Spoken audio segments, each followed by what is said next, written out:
سلام بچه، امیدوارم حالتون عالی باشه و به جلسه دوم خوش اومدید. توی این جلسه قراره در راستای با واحدهای اندازه‌گیری در فارکس صحبت بکنیم و بهتون بگیم که چه جریاناتی مهمه و شروع کنیم دیگه اصطلاحات رو به صورت حرفه‌ای با هم دیگه کار بکنیم. در جلسه گذشته ما اومدیم در مورد این موضوع صحبت کردیم که اصلا بازار فارکس چی هست، اینکه پولای سنتی جابجا میشه و اینها و تفاوتش با بازار کریپتو چیا هست. توی بازار فارکس برای میزان جابجایی قیمت ما از درصد استفاده نمی کنیم. اگر شما بازار بورس، اگر بازار کریپتو رو دقت کرده باشید، مثلا میگن فلان ارز 10% رشد کرده، 5% رشد کرده. اما ما چون قراره در بازار فارکس کار بکنیم، این رو دیگه نمیایم با عدد درصد بگیم و اون معیار و اون واحد سنجشی که ما ازش استفاده میکنیم رو اصطلاحاً میگیم پیپ و پیپت. فرض بکنید که قیمت الان $4000، هر اونس جهانی طلا $4000. زمانی که این قیمت بشه $4010، اینجا $10 یا 10 پیپ یا 100 پیپت مارکت حرکت کرده. اما سوال اینجاست که آیا کدوم یکی از این واحدها رو ما استفاده میکنیم؟ میگیم $10 حرکت کرده، میگیم 100 پیپت حرکت کرده، یا میگیم 10 پیپ؟ ببینید توی عموم جامعه اینطوری جا افتاده که دیگه از پیپت استفاده نمیکنن و همه میان میگن اگر قیمت از 4000 تا رفته تا 4010 تا یعنی 100 پیپ حرکت کرده. درستش اینه که ما بگیم 100 پیپت حرکت کرده، ولی میگیم 100 پیپ. پس اگر که اومدید وارد کانال سیگنال ما شدید یا توی اینستاگرام داشتید میچرخید و یه جایی دیدید که گفت مثلا اونس جهانی طلا امروز 300 پیپ حرکت کرد، منظورش اینه که مثلا از 4000 تا رفته تا 4030 تا. حالا خیلی هم سختگیرن، میان خیلی تمرکز میذارن روی اینکه اسامی رو درست بگن. حواستون باشه، چون خودتون باید قیمت‌ها رو ببینید و ببینید بین عددها دارن از چه اصطلاحی استفاده میکنن. ما تیم ما و کلا توی شرایطی که داریم براتون سیگنال میذاریم معمولا از همون پیپ استفاده میکنیم و پیپت نمیگیم. وقتی که قیمت رو مثلا میگیم خرید داره از 4000 تا 4010 تا، یعنی ما داریم در واقع 10 پیپ یا همون 100 پیپت میگیریم، ولی ما میگیم 100 پیپ حرکت کرده و این میشه معیار سنجش در واقع اون واحد که قیمت حرکت کرده و در واقع واحد اندازه گیری در بازار فارکس میشه پیپ و پیپت که همونطوری که توضیح دادم بیشتر از پیپ استفاده میشه. لات یا لاتج موضوع دوم این ویدیو هستش. به مقداری که شما پولتون رو در بازار درگیر میکنید اصطلاحی میگن به نام لات که در بازار فارکس مثلا شما میتونید از 1/100 لات وارد پوزیشن بشید تا 100 لات. حالا بعضی از بروکرها این رو خب قیمتش رو مثلا روی 25 لات بستن، خیلی ها روی 100 لات بستن و وابسته به این هستش که بروکرتون چجوری هستش. اینکه بروکر چیه رو بعداً بهتون توضیح میدم. بیایم بپردازیم به اینکه ببینیم لات یا لاتج کلاً چی هست. زمانی که شما میخواید وارد یک ارزی بشید، مثلا فرض کنید 100 میلیون پول دارید، شما میایم 50% رو وارد میشین، یعنی در واقع شما اومدید یه حجمی رو وارد شدید که 50% پول شما رو درگیر کرده. حالا همین در بازار فارکس به صورت تخصصی بهش میگن لات یا لاتج که معمولا همه جا میگن لات. اگر پول شما مثلا $100 هستش، شما فقط کافیه که با 1/100 در واقع درصد وارد بشید یا 1/100 لات بزنید که اصطلاحاً این میشه یک مدیریت سرمایه درست. حالا فرض بکنید که پولتون میشه $200، خب میتونید تا 2/100 لات هم وارد پوزیشن بشین. اصلا سوال اینجاست چرا ما باید انقدر کم وارد بشیم؟ چرا باید از پایین ترین میزان حجم استفاده بکنیم؟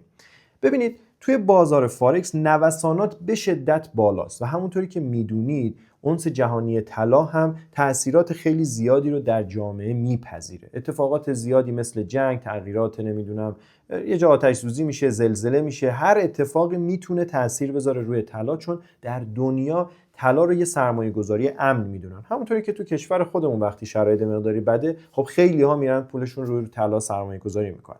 حالا اینجا چرا ما باید از حداقل اون لاتیج استفاده بکنیم؟ به خاطر اینکه شما زمانی که مثلا میگم اگر 100 میلیون تومان پول دارین، خب منطقی نیست که بیاین برین 100 میلیونتون رو وارد یه پوزیشن بکنید. اگر استاپ بشه یا حد ضررتون فعال بشه، غالبا شما تمام پول رو از دست میدین.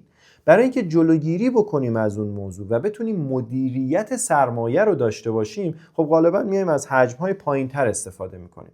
برای اینکه شما بتونید در بازار فارکس شروع بکنید به خرید و فروش کردن، حداقل باید $100 رو داشته باشین تا بتونید اصولی اقدام بکنید. اینکه شما شاید بتونید با مثلا $15 $20 $50 هم وارد بشید، اما مدیریت سرمایه نمیتونید انجام بدید. خیلی ها میان برای اینکه زودتر پولدار بشن مقدار حجمشون رو بالاتر میبرن. خب این موضوع با یک نوسان کوچیک میتونه کل سرمایه شما رو صفر بکنه. گفتم این بازار اصلا شوخی نداره و با این حجم پول بسیار زیادی که روزانه داره جابجا میشه، اصلا نباید به شکل قمارگونه وارد این بازارها بشین. باید سعی بکنید که در مرحله اول حفظ اون داراییتون رو داشته باشید و بعد به فکر یه سود خوب و معقول باشید.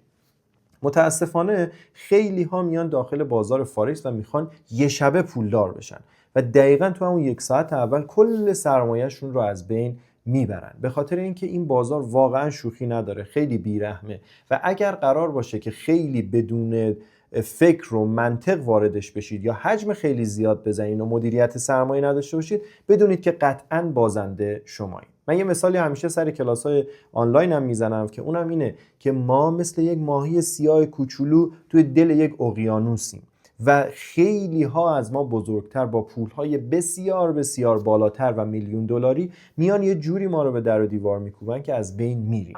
پس بهترین حالت اینه که حواسمون باشه کجا داریم چی کار میکنیم، که خب همونطوری که بهتون قول دادم ما با تجربه زیادی که داریم در این بازار بهتون کمک میکنیم که شما کجا بخرید کجا بفروشید. اما شما همین اول باید بدونید که طمع رو درون خودتون بکشید تا بتونید توی این بازار موندگار باشید. یکی از موضوعاتی که شما رو میتونه به سود زیاد و به یک درآمد جذاب برسونه اینه که شما اول توی مارکت بمونید و بعد بتونید به درآمد جذاب دلاری برسید و این سوده رو هی بیشتر و بیشترش بکنید. یه مثال بزنم. فرض بکنید که شما امروز با $100 میایید وارد بازار میشید. اگر قرار باشه $50 رو ریسک بکنید، احتمال خیلی زیاد شما به زودی از بازار در واقع اوت میشید. اما اگر که بیایید مثلا میگم وارد پوزیشن اول که میشید فقط $2-3 ضرر رو بپذیرید و اگر که بیشتر شد خارجش بشین، این شکلی شما اصل سرمایه‌تون رو تا حد خیلی زیادی حفظ کردین. زمانی که شما $2-3 یا $3-4 ضرر بکنید، خب به هر حال $95 دیگه میمونه و شما میتونید با این شروع بکنید به پوزیشن های دیگه گرفتن و به هر حال بتونید اون ضررتون رو جبران بکنید و به سود برسید. ما هم که مدت خیلی زیادیه که تو این مارکت هستیم، باز هم یه جاهای ضرر میکنیم. یعنی اگر که شما به این فکر میکنید که من بیام وارد این بازار بشم و دیگه ضرر نکنم، یه خیال باطله، به خاطر اینکه بزرگترین افرادی که در این بازار هستن هم ضرر میکنن. اما چی میشه که ما میتونیم به یه سود مستمر و یه درآمد خوب برسیم؟ اون اینه که مدیریت سرمایه‌مون رو رعایت بکنیم، با حجم معقول و مدیریت ریسک داشته باشیم و از همه مهمتر اینه که جلوی طمع خودمون رو بگیریم. اگر شما مثلا با $100 دارید ورود میکنید، نباید دنبال سودهای $20 باشین، یعنی 20% سرمایه‌تون رو در یه معامله بگیرید. شما در حالت معقول و منطقی مثلا اگر که معامله شما $2 تا $5 رفت توی سود، باید خارج بشید، چون دیگه امکان نداره که اون ریسک رو بیشتر از این بخواید نگه دارید. اگر این اتفاق بیفته، خب احتمال داره که قیمت نوسانات زیادی که داره برگرده و شما رو متضرر بکنه. پس این نمیگم که اگر $2 رفتی تو سود سری خارج بشید، نه، روی اصول ببرید جلو، ولی طمع این رو هم نداشته باشید که یه معامله که باز کردید باید یهو به شما $30 سود بده. این بازار میتونه به شما سودهای خیلی جذابی بده، به شرط اینکه باهاش خیلی منطقی و اصولی رفتار بکنید. سودهای مکرر و کوچیک خیلی بهتر از سودهایی که یه دفعه بخواد به شما 30% سود بده. پس خواهشی که ازتون دارم اینه، نیاین توی این بازار که یک شب پولدار بشین، ولی بهتون قول میدم در پروسه این شبهایی که داره برای شما اتفاق میفته میتونید با سودهای کم به درآمد جذابی برسید و یهو به خودتون میاد ببینید ماهانه بالای 100 میلیون 200 میلیون دارید از این بازار درآمد کسب میکنید و با مثلا $200-300 شروع کردید و این خودش یه موفقیت تمام عیار در بازارهای مالیه. خب بپردازیم به نتیجه گیری این جلسه. در مرحله اول ما واحد اندازه گیری رو گفتیم که بهش گفتیم میگن پیپ یا پیپت، که همه جا اصطلاحاً از پیپ استفاده میشه و توضیح هم دادم که اگر از 4000 تا قیمت بره تا $4010 100 پیپت یا 10 پیپ یا $10 قیمت حرکت کرده. اما همه جا این رو میگن 100 پیپ. پس اگر که وارد کانال سیگنال ما شدید و دیدین ما گفتیم 100 پیپ حرکت کرده، یعنی از 4000 تا رفته تا $4010 و اینم سود خیلی جذابیه ها، دست کم نگیریدش. و موضوع بعدی هم موضوع لات یا لاتیج بود که توضیح دادیم خدمتتون که به اون حجمی که ما وارد اون در واقع پوزیشن میشیم بهش میگن لات یا لاتیج. پس دو تا نکته بسیار مهم در جلسه دوم بود که امیدوارم به خوبی آموزش دیده باشید و تا جلسه بعدی بدرود.